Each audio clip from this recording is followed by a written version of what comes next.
what is that for, sir? Well, I'm just trying to figure out what's going on today. What's your name? My name's Mike Stokes with the Sheriff's Office. Okay, the Centennial? Uh-huh. Okay, what's your badge number? 8716. Okay, yeah, I mean, what seems to be the problem? Well, it's, you're parked here, Yeah. okay, and you walk down the park. Public street. I can park anywhere I want as long as I'm not blocking someone's driveway, right? Right, that's Okay. correct. Yeah. Yeah, and then you see me walk up there, So you walked up there. and then I'm walking back over here. Uh-huh. And I was here yesterday. Okay. Yeah. Can I get your name? I don't think that I need to unless I've committed a crime or I'm suspected of a crime. You know, I mean, I just don't really understand what the problem was. I mean, I can understand somebody being nervous and making a call, but once you get here and you see, well, nothing's really going on that's illegal, I'm Well, I walking don't my know dog. that right now. Well, yeah, but you have to have the actual evidence before you can just say, well, I don't know, I think you might have. That doesn't work like that. It's not how the law. In this opening segment, the video immediately highlights why police reform is crucial by showing an officer initiating contact without any valid suspicion of criminal activity. The individual is simply walking his dog and parking legally, yet the officer begins questioning him as if routine behavior is grounds for an investigation. This sets the tone for a broader problem. Officers relying on vague concerns rather than lawful standards. The man remains calm and respectful, demonstrating awareness of his rights, while the officer slowly escalates without justification. This part clearly exposes how minor encounters can turn into full-blown stops when officers fail to apply proper constitutional standards. Law works, you know. Oh, can you tell me how the law works? Yeah, the law in Colorado states that I have to be under suspicion of a crime, either have committed one or I am about to, and you have to have reasonable suspicion that I am about to or have or something of that nature. Me parking on the side of the street, walking my dog, you've seen me talking to a neighbor over there. Nothing about that is illegal. Absolutely not. Okay. You're Sit. also obligated by law to Sit. provide identification when asked by law. Oh, yeah, no, actually, so I don't think you understand how much of this I know or have been in. Oh, I'm sure I do. Okay, so the thing is that yes, by law, I am required to identify if there is suspicion of another No. crime. So yes, sir, listen, failure to, hey, no, it's just a guy, don't worry. Failure to ID is a secondary charge, meaning, hey, look, I just did this. Here, the officer continues asking for ID without articulating any crime, creating unnecessary tension. The civilian politely reminds him that he must have reasonable suspicion before demanding identification, reinforcing the basic constitutional protections that many officers seem to overlook. Despite the man's cooperation and clarity, the officer persists, revealing either a lack of legal knowledge or a disregard for procedure. This moment shines a light on the imbalance of power many civilians feel when confronted by law enforcement. The conversation becomes a prime example of how calm, informed citizens can guide interactions back to the law, even when officers do not. Crime. Now you come up and say, I need your information, you're being charged with such and such a crime. I must identify myself at that point, and if I do not identify myself, at that point I would get the secondary charge of failure to identify because I am lawfully arrested or being charged lawfully with a crime. At this point, that's not the case. I'm not being charged with the crime. I'm not even under suspicion of a crime. Suspicious activity in itself, which if that's what you're trying to call this, is not a crime. You know, I mean, I can understand, like Did I said. I say that you've committed a Well, crime? no, but you're asking for my ID saying that I am obligated. You said that I'm obligated, which is not correct. Well, you're obligated to identify yourself. Yeah, once I've been charged with the crime, sir. Yeah. That is how it works. I mean, if you'd like, and you want to take this any further, I'd request that you get a supervisor, please. And then we can go from there. You want to do that? Well, I mean, if you're going to leave and just leave me alone. As the dialogue progresses, the officer insists that the man is obligated to provide identification, even though no crime has been alleged. The civilian accurately explains the difference between being asked for ID and being legally required to provide it, exposing a common misunderstanding among law enforcement. His explanation of failure to identify being a secondary charge is precise and demonstrates strong knowledge of Colorado law.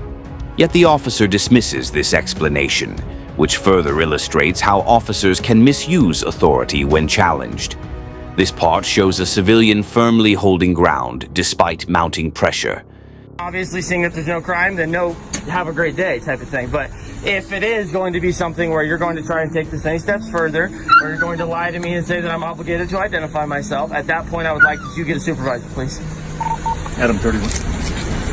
So you're going to take this farther? No problem. No problem. And if you're lying to me, you're allowed to lie to me. That's very true. Hey guys, thanks for hopping in here. I'm live. I'm actually at work right now. I'm here with Officer Stokes. He's been professional at this point, but they have another unit en route. Hey, what's up, Taylin? Yeah, so I'm actually at work right now. I'm being stopped. They said that suspicious activity, something of that nature. I never said suspicious activity. Okay, maybe I manifested that on my own. I think you manifested that. Okay, well then how come it is that you're asking for my ID? You're in the neighborhood and you're going door to door. At this stage, the tension increases as the officer calls additional units, instead of acknowledging he lacks reasonable suspicion. The civilian maintains his composure and even requests a supervisor, a smart move whenever an interaction begins to escalate. The officer's response, continuing the encounter rather than de-escalating, highlights how quickly a simple, harmless situation can turn into a multi-officer detainment.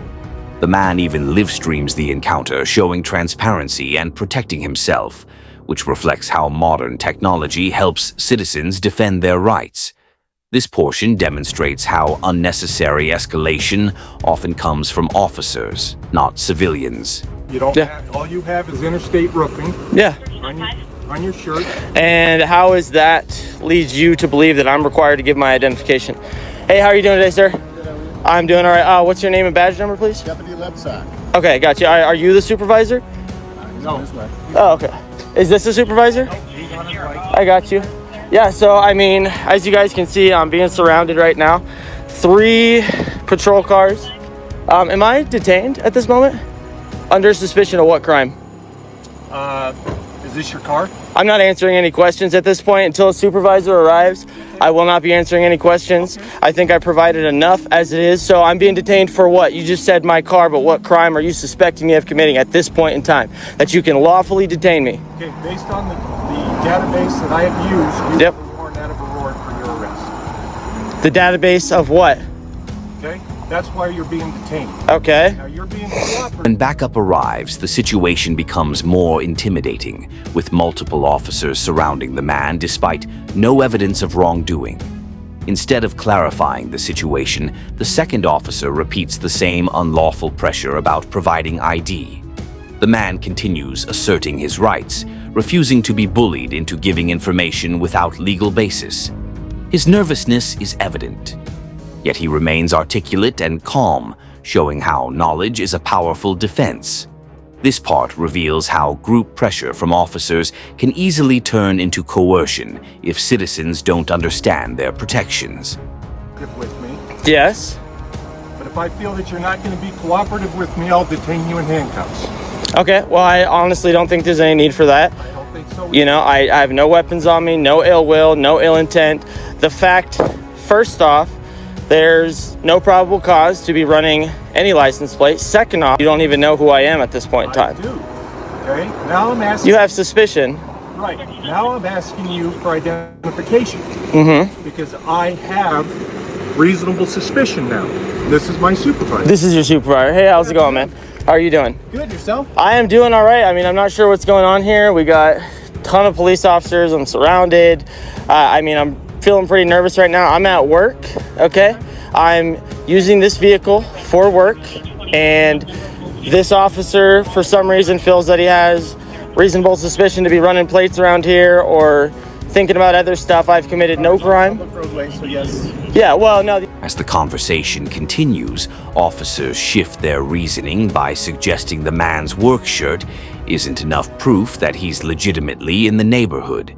This weak justification highlights how assumptions replace evidence when officers lack proper training or discipline. The man responds logically, reminding them that being in a neighborhood is not a crime, nor does it automatically warrant suspicion.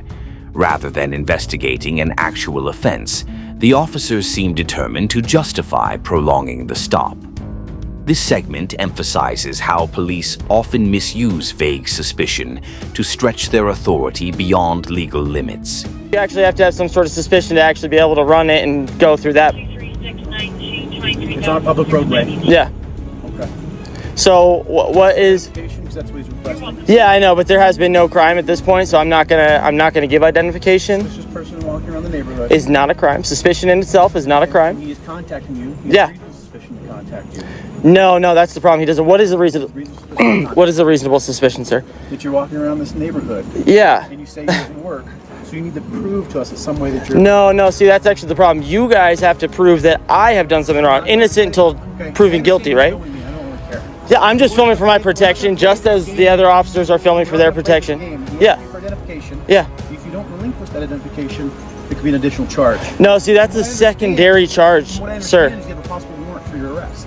That is besides the point at this point, because no. See, you guys have to prove that I have done something wrong. See, sir. Another officer arrives, further crowding the scene, and the man asks again whether he is being detained and for what crime.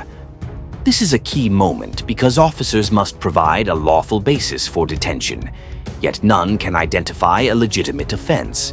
The claim that he must prove he is working shows a fundamental misunderstanding of constitutional rights. Citizens do not need to prove innocence. Officers need to show suspicion of guilt. This part reinforces how easily law enforcement reverses the burden of proof when unchecked, illustrating why Fourth Amendment awareness is essential. The law works that you're innocent until proven guilty. So for you to say that I'm going to get a charge for that. That's only for probable cause arrest. Yeah, so what I'm saying right now is the fact that you guys are just telling me that I'm going to get a charge for not identifying. That's a secondary charge. For me to identify, I have to be suspected of committing a crime. I have to be suspected of committing some sort of infraction. I am not going to give that, sir, unless I am being lawfully arrested.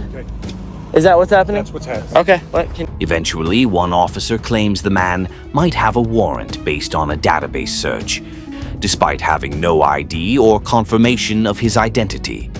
This claim becomes their new reason to justify detaining him, but it exposes a deeper issue.